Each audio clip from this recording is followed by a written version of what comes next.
Welcome to Trenchometry. If you've spent any time in or around the trenches, playing offensive line isn't just blocking. It is chess at light speed. You're controlling angles while a 280 plus pound defender tries to destroy your running back. Every snap, calculate leverage, mirror footwork, anchoring against pure violence. Miss one step and your franchise player gets flattened. We are here to discuss the most undervalued aspect of the game of football, the offensive line. Remember, you master the trenches, you win the war. Today, my guest comes to us from the West Coast of the United States, where he would play his high school football at Bella Vista High School in California. He would also attend Cal State Sacramento. He played offensive tackle, tight end, and defensive end at points in his career. He would be the Southwestern College Lineman of the Year and eventually play one season for the Sacramento Warriors, being recognized for his accomplishments on the field with an All-Pro honor. Now he's coaching offensive line and offensive coordinating for Twin Falls High School in Idaho, where he's also hosting his own podcast called the West Coast Gridiron. He's a newly published author with a book entitled West Coast Gridiron, Journey to Becoming a Head Coach, which is available for you to purchase on Amazon. And I'd like to welcome today Coach Jeff Freeman to Trenchometry. Coach, welcome, and thank you for taking time out of your schedule and spending it here talking about what I feel is the most important part of football, the guys up front. Thank you so much for having me. I appreciate it. I've been looking forward to this ever since we first started talking to each other about a couple weeks ago. So yeah, no, I'm looking forward to this. Let's start off. Give me a quick philosophy, offensive philosophy for you. As an offensive coordinator, what are you running? What are you trying to accomplish? How are you setting things up? So the best way to describe us is we designed a hybrid spread system. So we are a inside zone primarily team, but then we also supplement that with power, counter, and some fly sweep. The head coach that I work for, we've worked on a system where we scaffold our plays as best we can. So when we're running just regular, what we call Zorro Zulu or our inside zone, then we like to couple that with, we might have what we call a base right, where we keep the backside tackle locked on. We have a specific count system where our offensive line is counting ones and twos. And if we have a tight end, they're counting three. Our running back is also responsible for three as he reads the backside linebacker based on the block from the backside tackle. And then we'll supplement that whether we use a wide receiver, tight end, and we'll run what we call cut, or in this day and age, everyone calls it split flow. So we'll split flow back and cut the defensive end. We're basically trying to create a system to where we have a version of triple options. We're trying to look at who's got the dive and who's got the pitch. So when I'm on the field and I got my guys up in the box, I'm saying, hey, what's the DN doing? Does he have dive or does he have pitch? Is he trying to feather or is he trying to crash down hard? Because then that determines the if then scenario. If he's trying to crash down hard, let's cut him and kick him out. If he's feathering, let's slice and try and get back up to the backside backer. And if the backside backer is the pitch guy, let's go ahead and also bring another guy across and maybe play what we call the win route. It's basically like a version of slant. We'll bring that backside receiver and have him sit right where the backer was. And then we'll just plug him with a little play action or an RPO right off of that. So everything is built off of that. And we do that also in our counter game and in our power and power read game where everything has an answer depending on what they're doing with dive and what they're doing with pitch. So on that And backside, when the guy's coming back and hitting that backside end, that's a quarterback pull and keep as far as your option. Then your mindset is that where you're getting the attack on the backside, or is it the running back winding back through that backside hole, cutting it back? so when we run our split flow, he's going to cut it. The running back is going to cut it back into that A gap. Basically, we're running zone up through that A gap. To me, it almost looks like dive. So Mhm. it's basically like he's trying to cut it back into that A gap. If we're not running any kind of cut or what we call a seal or slice, then that quarterback is just reading that defensive end. If he comes down inside hard, he's pulling it. If he sits, he's handing it. And of course, we always have a rule in our building. We go, hey, when in doubt, hand about, and we'll live to die. We'll live to play another play. And our quarterback's done a really good job where I just tell him, hey, man, just make smart decisions with the football. If you can pull it, pull it. If it looks murky out there, just hand it off, and we'll live to play another down. So you're getting into some duo blocks there. You're tag teaming. You got some guys working zoning, the inside technique, the one technique or two eye, whatever you guys are calling that, your terminology there. Your center and the play side guard are working together up to the mic or the play side linebacker in a split backer look. Yeah, so funny. So again, the funny thing about the way we coach our base zone is we're trying to get a hat on a hat.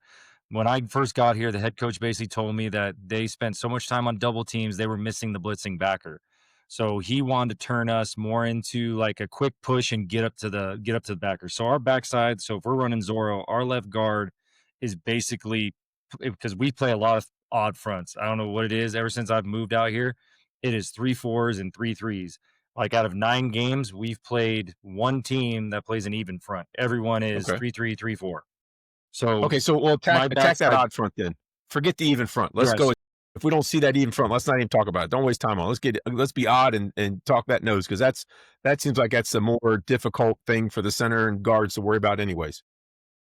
So our front side tackle, like I said, they're counting ones and twos. So our front side guard, if they have like the walked up overhang, which if we're spread out, they usually don't do. But if we're ever in some kind of two back or a sniffer look and they have that outside backer nubbed up outside, then essentially our tackle is going out to the outside backer. That would be his two. Our front side backers taking the 5 tech or 4 tech over the tackle. They call it like an out. So they're both man on there. Our center and backside guard, they're one stack. So they're taking the nose to the front side backer.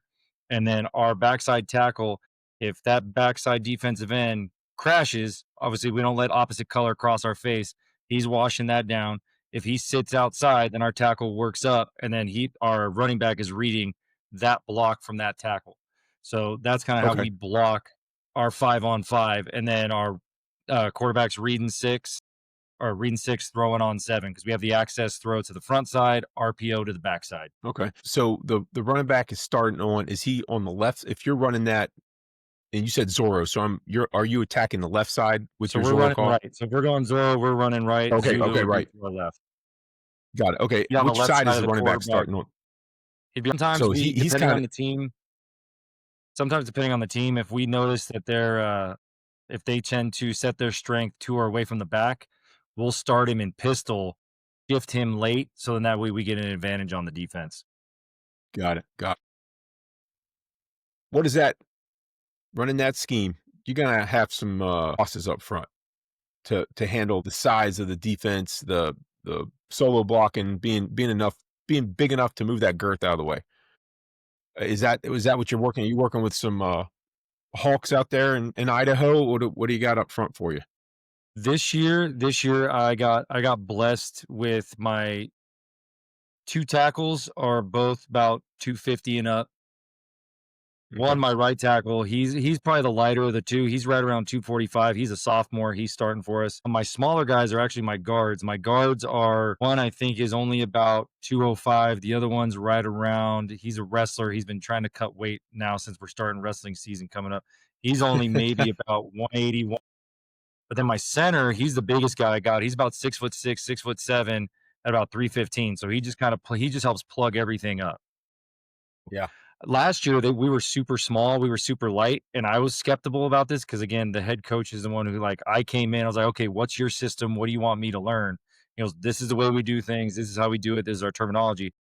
And I sat back and I'm like, you got some small dudes to be pulling this off. And yet last year we averaged 4 or 5 yards a carry. This year we're averaging right around 5 yards a carry. And we're just getting up on guys. We're not really pushing the pile vertically, but we're getting on guys and getting in the way to where we're still getting 4 or 5 yards. So That's phenomenal. if it ain't broke, don't fix it. So that's And where you're we're working right now. Yeah, no, I agree with that. I agree with that 100%. So you're the offensive line coach. So last year you're challenged with lighter guys and you're looking at these big guys and you're like, all right, I kind of got to work some miracles here to get the lighter weight guys. So I'm assuming you're going to focus on technique. That's what I would default to when you would always pick the other team. When our guys got off the bus, there's no doubt you wanted the other team with the bus test for sure every week.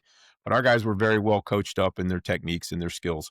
So how are you prioritizing for your guys up front? What is your number one priority and maybe your second priority, even as far as what you got to get your guys to be able to do up front to be successful?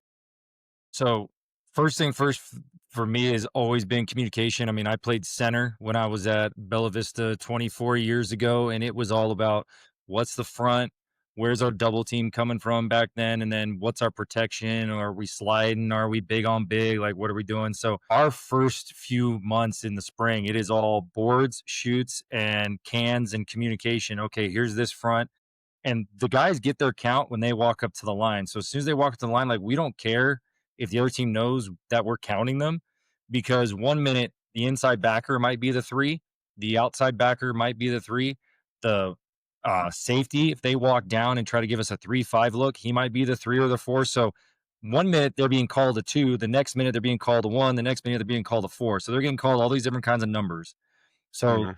we don't care. So I just tell them, hey, when you get up, you get your count so you know who you're blocking. So we've schemed up this count system to where whether we're running power, counter, jet, or zone, they're walking up and they're pointing, hey, there's my one, there's my two, hey, there's my three, there's my four, da da da da. Da. So that is the biggest key for us is communication number one, footwork number two. Because if their ankles, knees, and hips aren't right, we're not going to get our hands in the right place anyway, because we're going to get beat before we get into the point of attack. So boards, shoots, finish, all that good stuff. That's how I prioritize it first. So it's film work, boards, shoots, make sure we're getting our feet in the right spot. Hands will come if you build through the lower body. It's almost kind of the same thing in the weight room.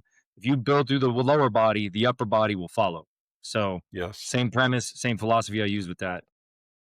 Okay, so take me through your board. You got a sophomore, and do you guys have a spring football out there in Idaho? And I'm Yep. not familiar with Yep. with how that works with you We get guys. a couple weeks in May, and then we actually get to go, which this was a difference for me because we haven't had been allowed to do contact camp in California for since like 2012. So it was one of those things where all of a sudden, yeah, we get to do a contact camp in June. I was like, we get to do what?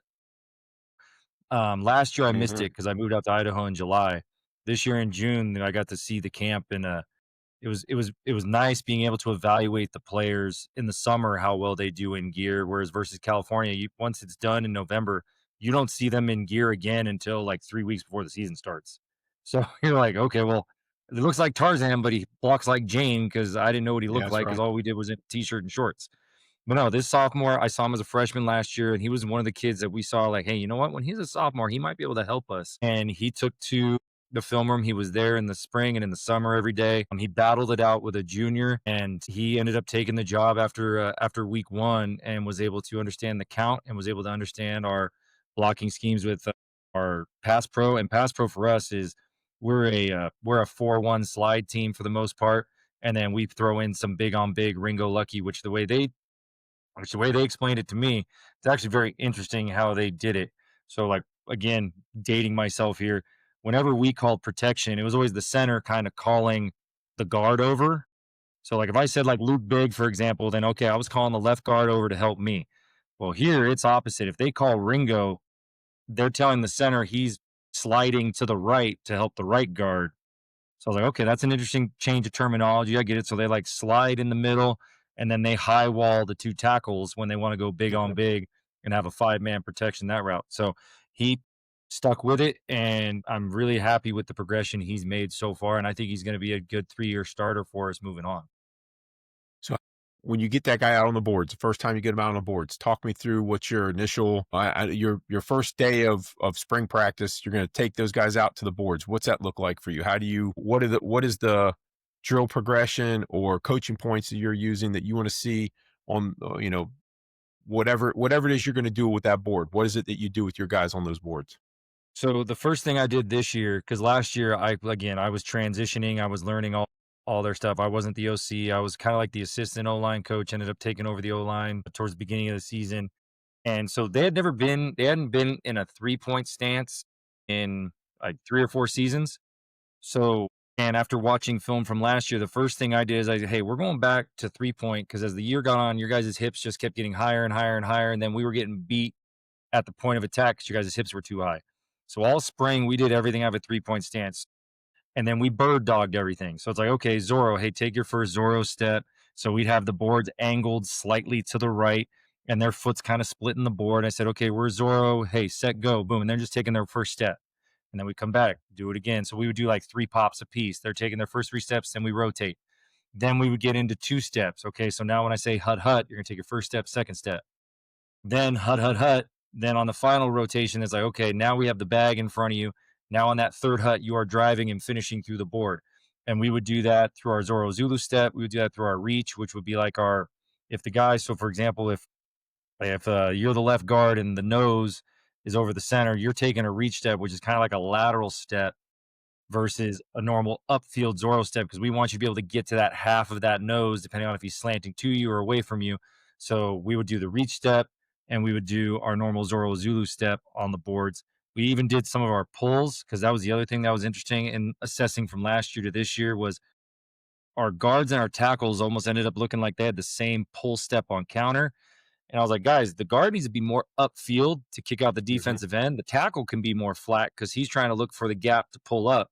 But we got to get the guards, we got to get you more at an angle, getting upfield to trap and kick out that defensive end so we can then pull up. So we even had to use the boards a little bit there to kind of show them, hey, this is your aiming point Yeah, for when you're doing a trap block on counter versus when you're doing more of a bucket step to get yeah. flat, work up to the gap and pull and get to a backer on counter. I would always teach. There's 3 types of pulls I would think a guard needs to do. He needs to do a short trap and a long trap, the trap, and then the counter trap, air quotes around the trap block there. Yeah. And those are 2 different angles, and I would call them railroad tracks. You got one railroad track for the trap, another railroad track for the counter, and then you would have your skip pull if you were running a old style pull the guard, get out in front of everything type of counter. So you're doing what I would call that second angle, that second railroad track where you're doing with your guard. Is your tackle going to skip pull on your counters, or you So the have him tack open in? he opens. We do a bucket Okay, step with them right now, and okay, he opens up. And we've actually taught our guards to skip or shuffle pull on their power. So that way they get up into the A gap and they keep their shoulders square. So we've actually, and we haven't run regular trap. We toyed with it last year. So we haven't run where we're kicking out a 3 tech, mainly because we don't get a lot of 3 techs. So we've actually changed to where that's actually one of our scaffold pieces to our Zorro Zulu scheme is we'll actually bring a tight end in and motion him in from a slot position and have him do what we call wham if we do see an odd front, and we'll have him wham the first guy past the center, and we'll do that whether okay, it's a 1 tech or a 3 tech versus teaching our guard a long trap, short trap, and the skip pull or shuffle pull for the power. So he only has to learn really 2 different kinds of pulls, okay, and I mean, okay. later on, we might teach it, but right now, that seems to be like what fits our personnel and what fits our kids. The Wise, our tight ends love running wham and just coming down, just Yeah, laying wood on those 1s and 3 techs. And our guards are happy, just, hey, we want to go kick out a defensive end. If he gets too far upfield, we get to pull up and also go help get another backer, depending on if the DN's not doing what he's supposed to be doing. So that's where we've been in our trap pulls and the tackles. The tackle we have this year, he's got some I would say some bad habits, and plus he just came back from a knee injury, okay, so I didn't wanna toy with his footwork too much since he was learning how to work with a brace. He didn't have to wear a brace last year, so like, "Hey, let's do what's comfortable and let's build off that, and let's just get you through so that way you don't have to worry about." Because he didn't join us until week 3, so we didn't have him the first wow, 2 games, and he'd been playing since he was a sophomore, and he was pretty much like their stud all-conference left tackle. okay. Uh, Following up, but we'll come back to the what we start off, which was the board question. But I wanted to, that you get on traps, these things you kind of rabbit hole and bunny trail down all these things as we get going. Your guy guards pulling tackle or defensive ends up the field. He's boxing. Let's say he's boxing. He's too deep up the field. You have your guy turn in, just letting him go right and turning up the field, finding somebody Yep. else, find another I mean bad I mean, bad color jersey to get.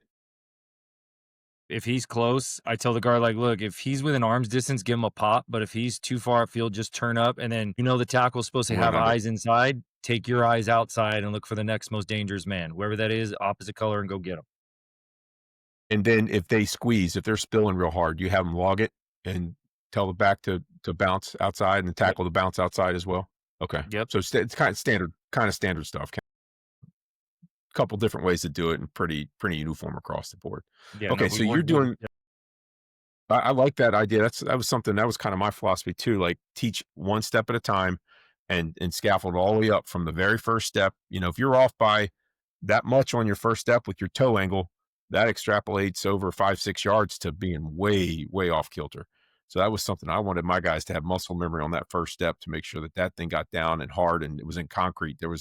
I'd wake you up at 3 in the morning and say, "Give me a Zorro step," as you would say there, and they could do it and not have to think about it and be able to nail it. So, okay, so you're doing that progression, you're starting off with a step, 2 steps, 3 steps, and then you're getting into contact with a board, you're driving the bag down the board, I'm assuming, after you've done this, progressing through, everybody's had a few reps, make sure they get it right.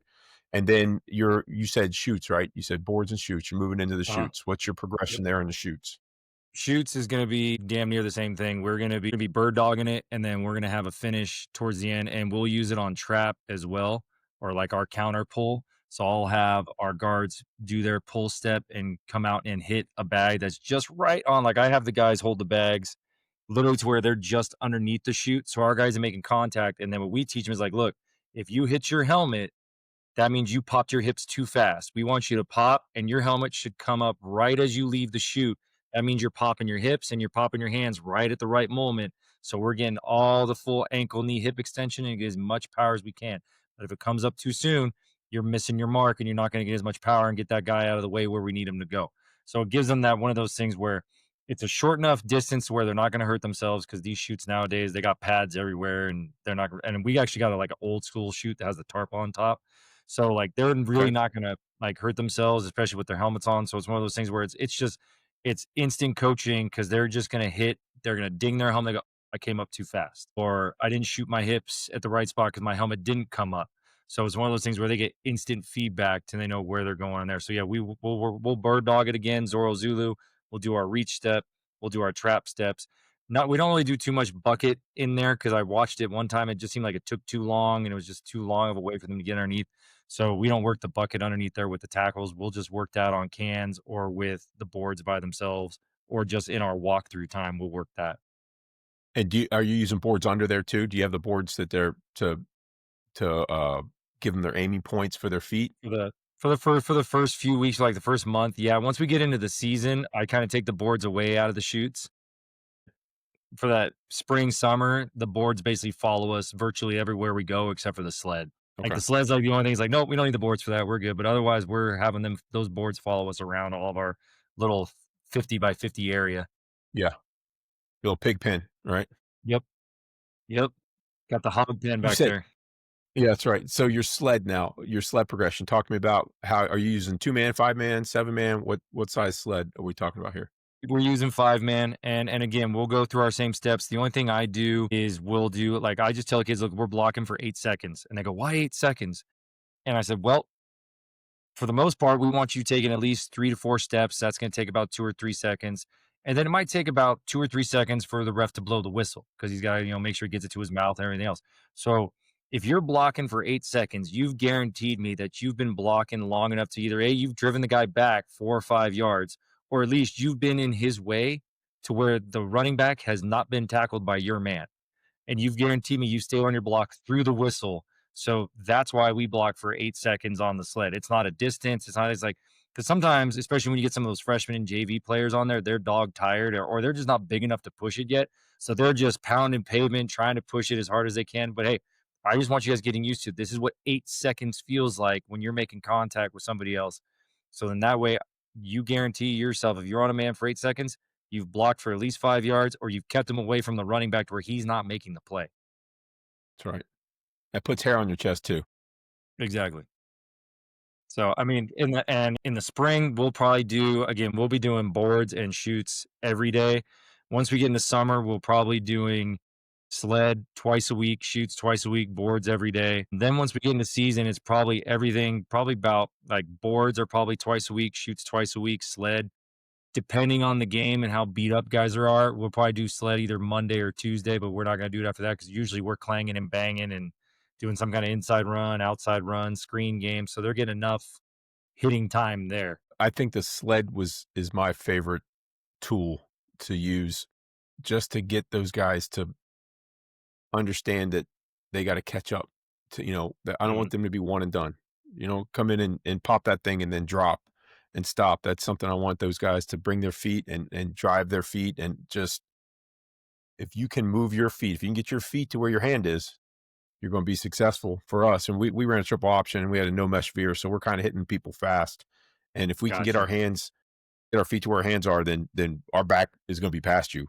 Even if you get a stalemate, we're gonna be past you before they have a chance to realize what's going on. But that sled was and I had a regular progression that we would go through, kinda what you were talking about as well, but, it would probably be I don't know, we probably had 12 to 14 reps, I think, on the sled that we would do, and I would try to hit that every day if I could because I wanted them to run those feet, but that is definitely a massive skill builder for everybody.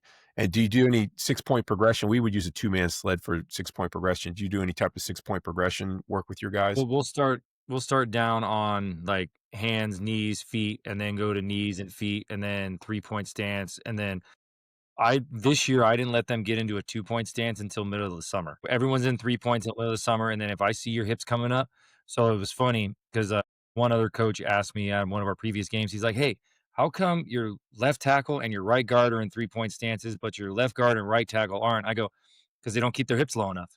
So Hmm. you might see in some of our games where it's like, well, sometimes one guy has his hand down, sometimes some guys don't. So everyone's kind of like, well, what determines whose hand is down? Is it the guy that can't keep his hips down? That's the guy who has to put his hand in the dirt. Yeah. If he can't The keep his hips tendency, down, there's his no hand goes in the tendency. dirt. But there is absolutely no tendency to who has their hand in the dirt. It's an interesting way, but it's funny. They'll play one game like that, and then the next week, it's like it's triggered in their brain. Okay, I kept my hips down. I had these good, and then they earn the right to be back in a 2 point the following week, and they're good until hey, nope, you're getting your butt kicked because your hips are high. Get back down. And that's one of the philosophy. The head coach really liked the 2 point stance because he felt it disguised everything well enough. Where with whether we were passing or throwing, and I said, yeah, but the only thing you're giving up is if these guys' hips get high. Last year in our playoff game, our guys were getting smacked because their hips are too high, and the other guys are in our belly, and we're getting pushed back, and we can't get any drive. Yeah. So sometimes we got to have our hand in the dirt, and they got to learn. So that's why now it's like we're kind of a mixed bag now. You might see a 3 point out of some of them, you might see a 2 point out of some of them. It's like you got to earn it. It's almost like when I did defensive line, like back that whole trend where defensive ends wanted to be in 2 point stances. I had to tell my defensive ends years ago, I was like, you want 2 point stance, you got to earn it. So that means you got to be able to, set an edge. You got to be able to get off blocks in order to earn a 2 point stance when it's ready to pass rush. Yeah. I have 100%. almost the same philosophy on that side. It's funny that my guys would even go further. They would go to 4-point stance. And I'd say, why are you 4-point stance, coach? I just get lower. All right, man.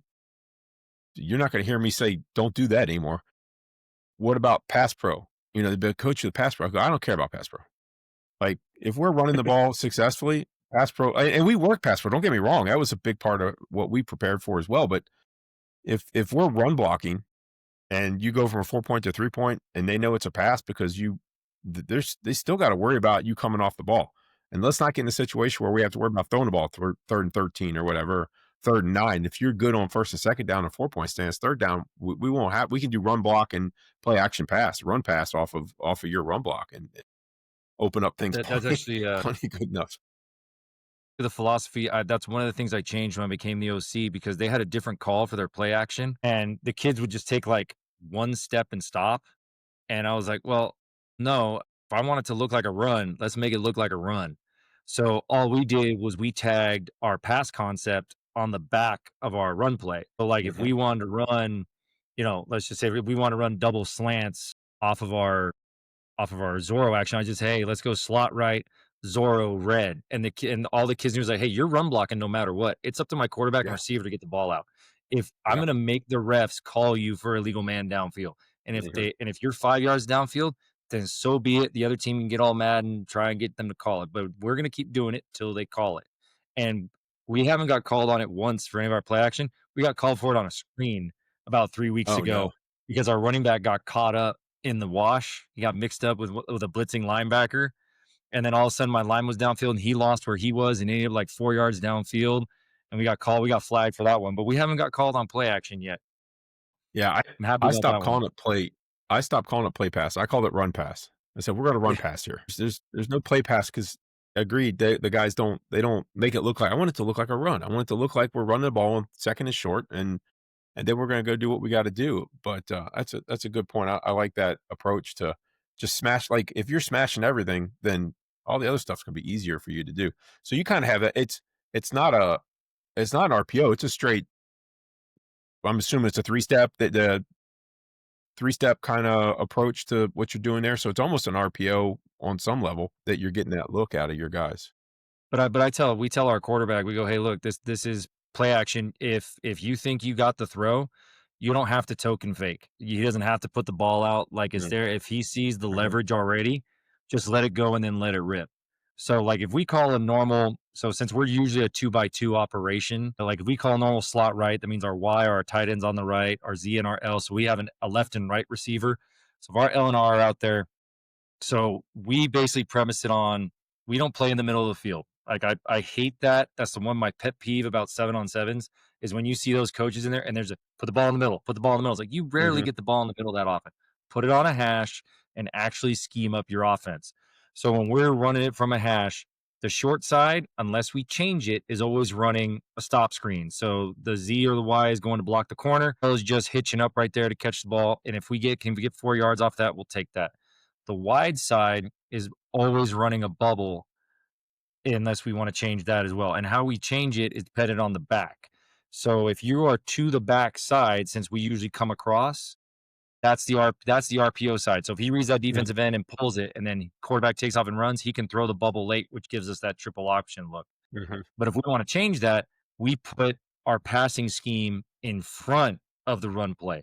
So I told you Okay. about that one route we run where we replace the middle backer if he's Yeah. coming up hard. So like for example, we could go slot left, Z win Zorro. That tells the Z, hey, your job is to replace that middle backer. So the quarterback still has his same RPO read. If that defensive end comes down hard inside, he can pull it and take off. If he sees that backer come up, he can then pull it and throw the pass where the backer was supposed to be. We put our RPO calls in front of the run. We put our play action on the back. The play action, I tell the quarterback, like you're gonna throw it when I call play action. RPO, you have a choice. Uh, so you're in shotgun most of the time. I You're would getting a shotgun say snap. like 90, 98, 99. I mean, when we get goal line, we have a robust, we'd run a version of that three back T that you see a lot of. Mhm. But we do it a little differently. I actually put two wide receivers out wide because I have two receivers that are 6'2" and 6'4". So I'm Okay. like, why would I bring them down or why would I take them out of the game? I might as well make them Mhm. passing threats. So we just have our normal five linemen down and they get down in three, sometimes 4 point stances. And then we have our three backs back that our quarterback's underneath. And then we have our version of the Philly tush push as well for third and short. And that's we call it robust is our three backfield. And that's worked out really well for us to get floods and just get some fade routes. And then plus just run up the middle with three different backs. So, Yeah. We incorporated a 3 back set in the backfield too. We run a little bit of an unbalanced line as well, so we kinda put people in a bind with the and when we go unbalanced, we keep the tight end on the backside, move a tackle over. mhm, we And call so that we'd have Toro and 2 Talon. yeah, and so that keeps a pass threat on the backside and makes them and you play a team that's not really paying attention, they'll call the strength the wrong way based on the tight end, and you can get them outflanked there pretty quick. That's what I was gonna ask you, though. My point behind the shotgun question was, what do you do in short yardage? Are you shotgunning it back, on 3rd and short or 3rd and 2 or 3? Are you staying in the shotgun, or are you getting up there underneath the center? So depending on like how short, if it's third and one or shorter, we're probably doing some kind of QB sneak. Otherwise, I've been blessed this year with probably one of the better running quarterbacks in the state, in my opinion. I mean, we went up against, for those of you who are in the Idaho area, if you're listening to this, Sweetwood, who's over at Hillcrest, he's like 6'4", and they run power read with him all the time. But we just went toe to toe with them. We were 28-28 tied going in the fourth quarter, but our quarterback, he's a little bit smaller, but he is very shifty and he's got game speed is what I would say. He broke off a 79-yard run against them on like third play of the game for a touchdown. So I'll use him in our run game. So then I have 11 versus 11. Mhm. Sometimes when you get those shotgun quarterbacks, it's 10 on 11 because you may not have a run threat out of them. I use him as a run threat as much as I can. So we'll spread everybody out and I'll motion somebody in to sneakily kick somebody out or pull up a hole, and he's just got to run and go get a couple of yards. So I use my quarterback a lot, and he's been very good at getting down and keeping himself safe or getting out of bounds. He's not taken a lot of hits this year, surprising for how much he does run, whether we're doing RPO or whether we're doing something like that. So I use Okay. him in our run game as much as possible. Now, coming up, I might not be able to do that next year, so I might have to get a little bit more creative because the next quarterbacks we have coming up aren't as, from what I've seen at the freshman and sophomore level, aren't as fast as him. But they can still get 4 or 5 yards in a cloud of dust if I need them to. Yeah. So yeah, I That's what use I've him. always as I watch teams and at all levels, high school, college, pro, they're down at, say, 3rd and goal from the 2, and they're in a shotgun, they're 5 they're snapping the ball 5 yards away from the line of scrimmage.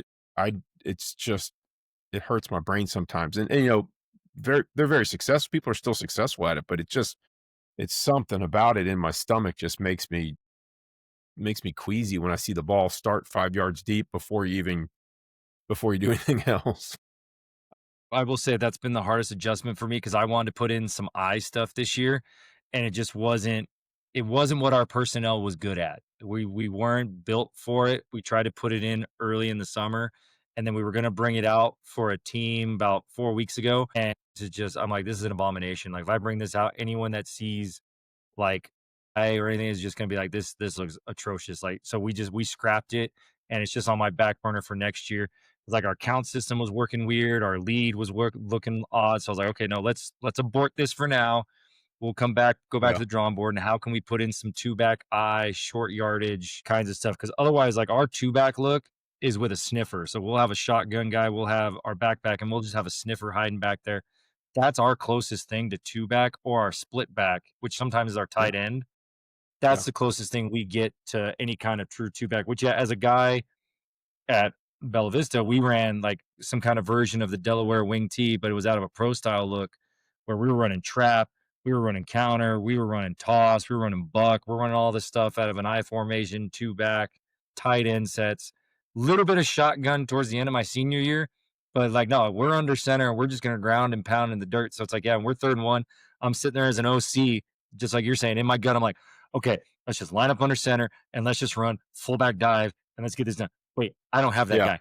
I don't have a yeah. fullback. I don't have a Mike Allstott that'll just run and go do that. I got to Move that scheme ce this so I can get up. put that 2nd string center and put that woolly mammoth you got playing center up there and let him run through the hole a couple times. Good gosh. Yeah, well, he was playing tackle for us, and his feet are just so slow. So I was like, you know what? Let's try him at center. And his feet are fast enough to where he works better at center than he did at tackle. Tackle, yeah, he couldn't kick step and he couldn't reach. Like our Jets, we were getting destroyed in the spring and summer when I was trying him out at tackle because that's really where he wanted to play. So I had that come to Jesus meeting with him. I was like, hey man, look, if you want a shot at starting, you might want to learn how to snap the ball.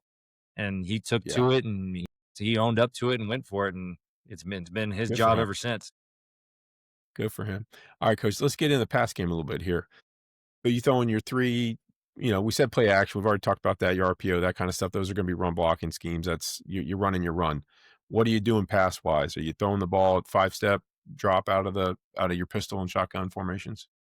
So our quick game, which would be what we call our color game, everything is 3-step out of that. Anything that has a name is going to be pretty much our 5-step. Now, some people are probably going to laugh at this one, but like our stick is actually snag, and our stick is actually a color called black. So you know how you stick, you usually got that third receiver running a hitch route, you got a flat, and you got to go. No, that's our black. Our stick concept is actually what we call snag, where our number one receiver runs like a 5 yard slant and snag. Our number two is running a corner, and our number three is running a bubble. I always learned that as either snag or spot. The team here, they called it stick. So that's kind of that pass play is like our building block to where then we add things to that, motion in and out of it, play bunch rules with it. Because the nice thing about that play is it can be a quick game. It could also be a long game depending on what I do with those 2 and 3. And sometimes we get 4 to a side and I get 4 over there, depending on what I want to do with my tailback. And so it's good against zone, it's good against man. And then our probably Right. next best deep game is our mesh game. So we run a poop ton of mesh. We're running it from different angles. We're running it from bunch. And the one thing that we found out this year that we saw that nobody does is nobody motions a receiver out. Everyone either motions a receiver across or motions them in. So the last few Mhm. weeks, we've been motioning receivers out of bunch and out to a formation. And it has been giving defenses fits because all of a sudden, like, well, wait, who's bouncing out? The corner, the safety, the linebacker and that's our number one that we're busting out usually a lot of times is our number one tall receivers. And then sometimes they're running that mesh concept coming across, or they're running the playground route, which is basically our quarterback tells him what to run. Is he running a Mhm. corner? Is he running a post? Is he running a dig? Or is he running a comeback? And that's based on what he sees from the corners.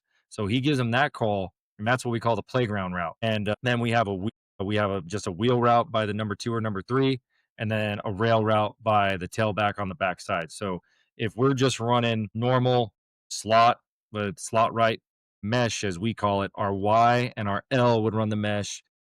Mhm. Z's running the wheel route on the other side, and then our R has the playground route. Okay. So, and that's how we would run our normal mesh. What's your and up front, you said you'll do sliding with four and keeping one guy solid, or you'll do big on big with your tackles and move your center one way or the other to help out. Um, there, how are you teaching your offensive line the slide protection is a little bit going to be a little bit different than a man on man protection. So, what do you start with when you instruct your guys up front? Are they starting with big on big protections first, or do you do the slide protections first? We they have been accommodated with slides, so we start with slide protection first in the spring, and we go through we call it rain and lightning, the 4-1 slide. And the very, very premise rule is any color game, whatever color is called, since that's a 3-step, we slide on 99% of all of our color game. If it has a name, we're gonna do big on big because it's gonna take a little bit longer time, and the big on big protection or the ring or lucky protection easy it tells the quarterback easier, like, who's left unblocked, so he can figure out, like, "Okay, I know we're going Ringo, tackles have the defensive ends. I know my center guard and guard have this nose to that backer, so I gotta look for this outside backer and that outside backer."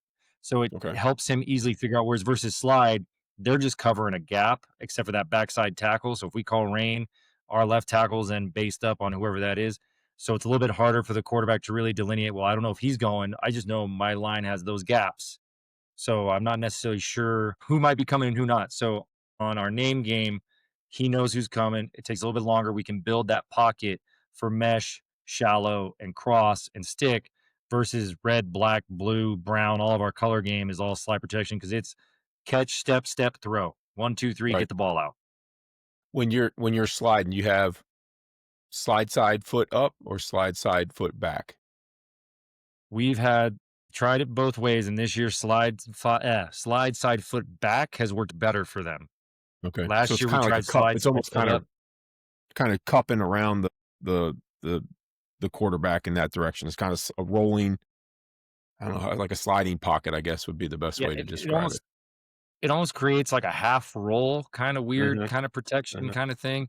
And they've liked that better than having their slide foot up. So I said, hey, if you're more comfortable and we're able to get leverage and you're able to get your hips in the right spot, let's stick with this. So Mhm. that's what we've morphed into as far as that goes, because the kids were able to handle it better.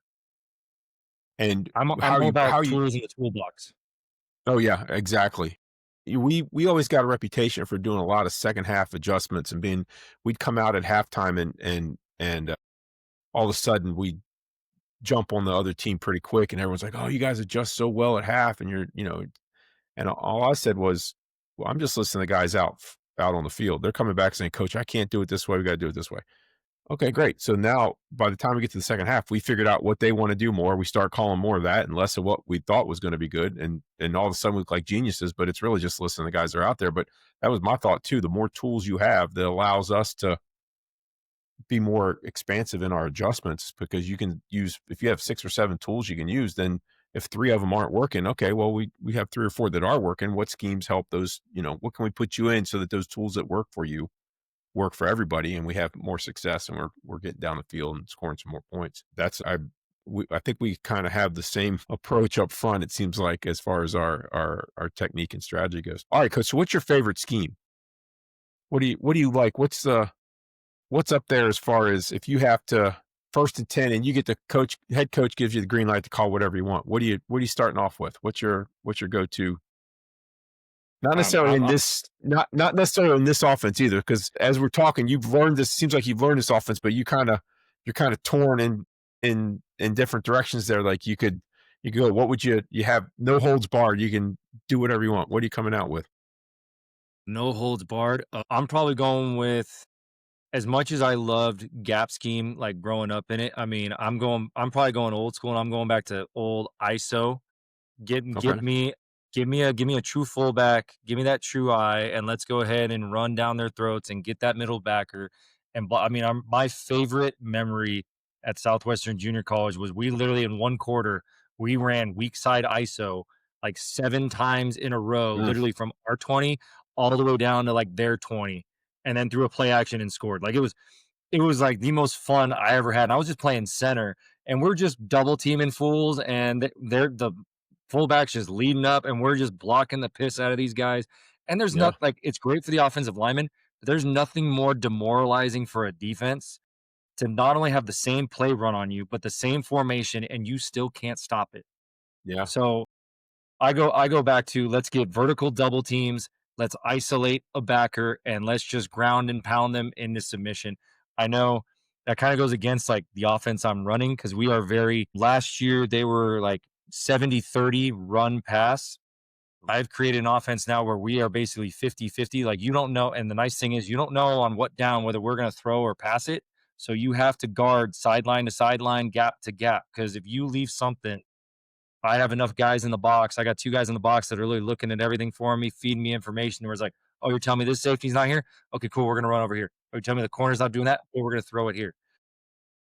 Like, goes totally against like what my heart, my gut tells me. Like, hey, man, let's Yeah. just ground and pound. But then as the OC in my head is like, no, we got to find the weakness, we got to attack it, and we got to take advantage. We got to take advantage of what the defense is given. Yeah. I always wanted to find the cripple and pick on him as much as possible. That was Yep, that was kind of that's how I was looking to do it. And I would I think sometimes offensive coordinators can overthink it, and you're like, "I can't run this play again. We just ran it 3 times in a row, or we ran it twice. We can't run it." We had a similar game. It was a district championship game, and we had a defensive end playing for them that ended up going to Ohio State and playing tight end, and was a 3-year starter at Ohio State at tight end, ended up playing for the Broncos, and they had a middle linebacker that went to UCF and played at UCF, and they would put them to the field. And we lined up, and we ran weak side boundary option 13 times in a row. 2, 4, 3, 2, 6, 8, 1, 2, all the way down the field in the fourth quarter. We were down 6-3, and we scored with about 2 minutes left in the game to go up 10-6, and we ended up winning the game. And coach said, "What do you want to run?" I said, "Weak side veer." He said, "We just ran that 4 times in a row." I said, "Coach, they didn't stop it yet. They haven't stopped it yet." Okay, line up, still have those 2 studs of the strength to the field. He goes, "Why do we keep running?" I said, "Because do you want to run at the guy going to Ohio State? Like, he's gonna catch and tackle and do whatever he wants to do. We don't let's make him run away from him." "Well, that's not fair." I said, I'm a coward, that's fine. Let's get our 6 yards and go." So, I don't have any problem with that. I think that's beautiful. Alright, so ISO. What's the one skill that you think is overrated that coaches, offensive line coaches are gonna beat into the ground that's not really paying off for, the amount of time that you're putting into it? the one drill that I have tapered back that I just don't see anything is the one-on-one drills. Mm, Like, "Hey, let's go do okay. one-on-ones." Okay, cool, that's great. I mean, but at one point, is there really there's usually when you're doing slide protection, if you don't have anybody on your side, you're peeling back to help. I mean, maybe if you're the left tackle, that helps you a little bit because you might get based where you're one-on-one with somebody, but at no point are all 5 guys you doing one-on-one. But he's doubling, someone's teaming, so I put more emphasis, "Hey, let's do blitz recognition.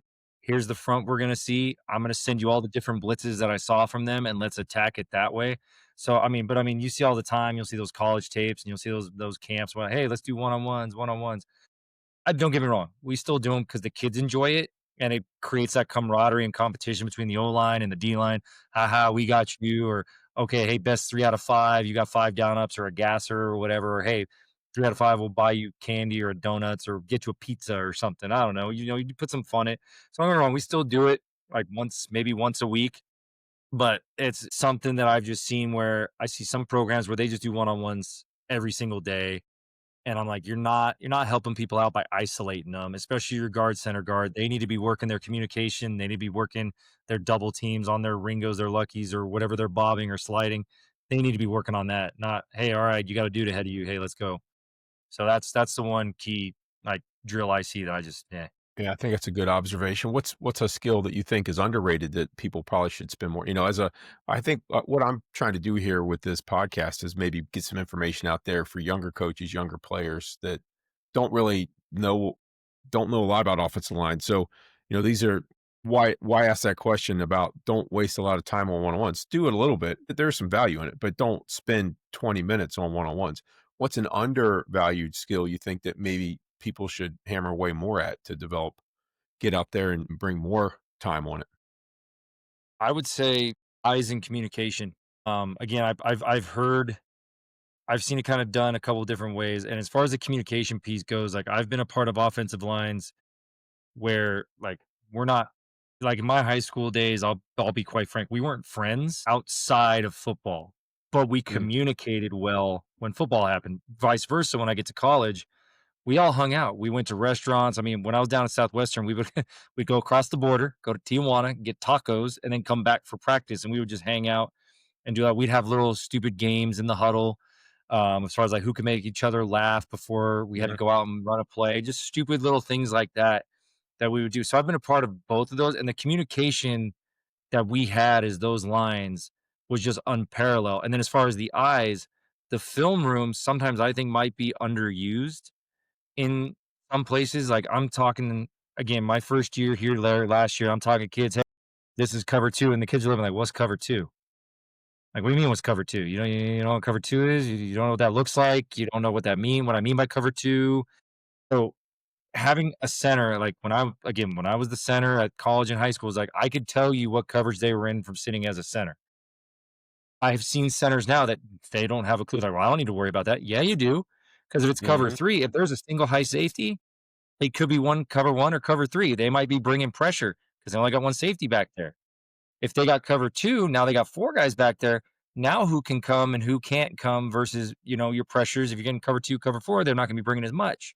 So it does matter to you that you're able to watch film and understand what these different fronts and coverages and things do.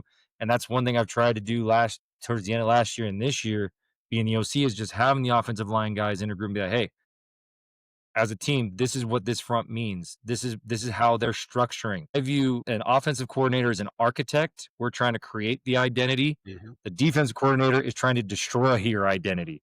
So, and how are they trying to do it with this front and with these stunts and with these coverages? So, if you can Right. understand the limitations of the front, you can understand what we're going to use to block that front. So again, I think eyes and communication is something like everyone wants to get to the drills. Hey, again, I see all the time YouTube, all this. So hey, let's get this sled out. Let's get this piece of equipment out. Let's get this fancy ladder footwork drill out. Okay, well, what are you doing in the film room? Like a prime example, last year we're in the playoffs and we're watching this one team, and I'm like, they're playing their corners 10 yards off. Just throw to our receiver until they cover it. We must have done that 8 or 9 times in a row, and we couldn't figure out why they weren't adjusting to it because 'cause we've thrown those screens all year long. So we're like, "Did Yeah. they really watch film?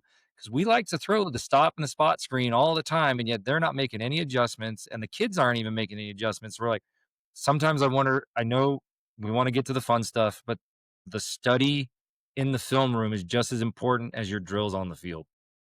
Yeah, that's excellent insight, and I think an extension of that would be walkthroughs. At some point, you hit the film, go out, walk through. We would, as the season got on and got into the important games, we spent a lot more time walking through. We lifted. We were a lifting team. We'd lift 2, 3 days a week during season, and we would, as we got into the important part of the season, what we would call the overtime part of the season, when the playoffs start. We broke our season into quarters, so you'd have the off season would be the first quarter. Second quarter would be spring football. Third quarter was the summer lifting. Fourth quarter was the season, and then overtime was the playoffs. And as we got into that overtime period, less time in the weight room, more time, spend that athletic period instead of lifting. We'd be out there on the field walking through and making sure that communication aspect, all the stuff that they saw on film, we were putting in there. Okay, getting here towards the end, one of my favorite questions to ask: characters, offensive line, big time characters. Any funny stories or memories that you have from, your playing days or coaching days of the biggest character, and maybe an illustration as to just give people some idea that what they're dealing with offensive linemen are just not quite all there. So, I mean, the my high school days, we had a guy that was all about pranking people. He would try to put stuff in your lockers that either made noise, exploded, or would cause you to itch or possibly burn, the whole like Ben Gay and the jockstrap kind of thing. Oh, yeah. So Yeah. we had a couple of those guys that were just pranksters and things of that nature when I was in my high school days. The college time, we just hung out. We didn't really play pranks on each other, but we just told I would say this, we told very inappropriate jokes at the wrong times just to see if we could make the coach or the other teams laugh. So Yeah. we'd be sitting there on the line, we're getting ready to run a play, and you'll hear people telling your mama jokes on the line. They're Oh, telling some man. other jokes that would probably get you canceled in days like today just to see if they could get the Yeah. defensive lineman to laugh. So I mean, we would do things like that. As far as players go, They just keep getting more, like, I would just say just flat out odd. I don't know how to explain it. The memes that they use, I think social media has created a whole new kind of interesting offensive lineman where Yeah. they just have some of these weird memes and things that I don't understand, and I'm, like, trying to learn it with them. The fun part is when they get me to say some of their little memes, I flat out ask them, first of all, I go, "Wait, is this any way, shape, or form gonna get me fired or get me in trouble?" "Oh, no, it Yeah, doesn't." well, "Oh, it doesn't mean anything, coach. It's all good." I go, "Okay, because if it's gonna get me fired or in trouble, I want no part of it." So they'll that's right. tell me the meetings, and then we'll joke around. But yeah, the memes and the TikTok stuff has gotten it's brought in a whole new breed of interesting, like, just comedic offensive line as far as Yeah. I'm concerned. It's a fun time to be a coach if you can embrace it and channel it in a positive way. Yeah, it's That's a what new I'll say medium about of social communication. media and TikTok time. If you can channel it and use it in a positive way, it makes practices more fun and you're less annoyed. That's awesome. I can totally relate. We had a guy in college that liked to prank people, and he put one of his roommate's cars up on cinder blocks. So he came out to go to class. Of course, he's always running late, gets in the car, puts it in gear, and the wheels just spin because it's sitting on cinder blocks and doesn't have. And then what do? You can't even get to class. You can't. How do you get how do you get a car off of blocks if you have one jack for it doesn't, you can't get it done. So, all right, coach. So here's my last question. You mentioned I mentioned in the lead off here that you've written a book. Why don't you tell me where you can get that? Go into a little bit about that, and then talk about your podcast a little bit, and let other people know where they can find some more about Coach Freeman. So the book started in COVID time. We all got kicked out of school. You know, you couldn't Yeah. go, couldn't teach in school. You had to teach everything online. So there was a lot of downtime. And one thing when I was a young up and coming coach, I could find anything I wanted to on scheme, on how to build a defense, how to build a winning culture, all the tagline stuff that you find.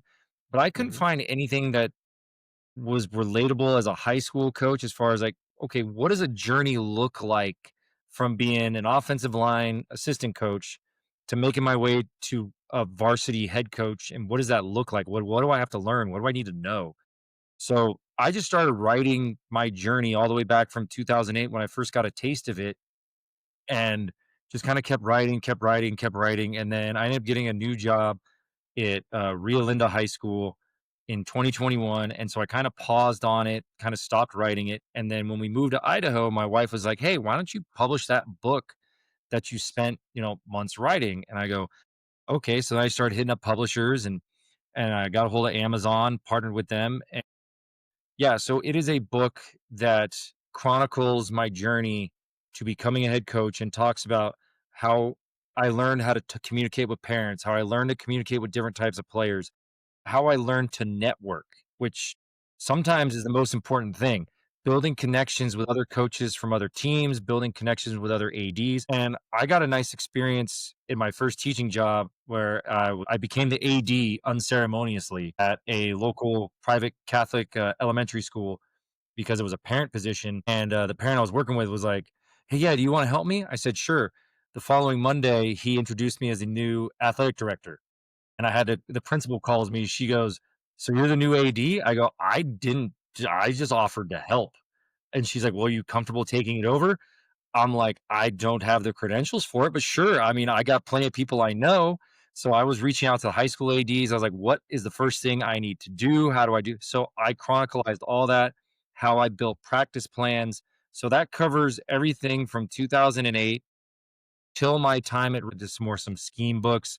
I was actually looking at writing something as far as an offensive line book. I've been kind of dabbling in what I want to write there, some things like that, because I've learned a whole bunch of stuff and might as well share it. And that's the same thing with the podcast. And I started doing YouTube in 2020. A lot of this kind of came from COVID. So it was one of those things, like I started doing a YouTube channel, which is also it's also under West Coast Gridiron, and I did some stuff on special teams, some things on defense, some things on offense, and I also kind of chronicled again how COVID was going during that time, which you kind of had to be careful what you said about COVID.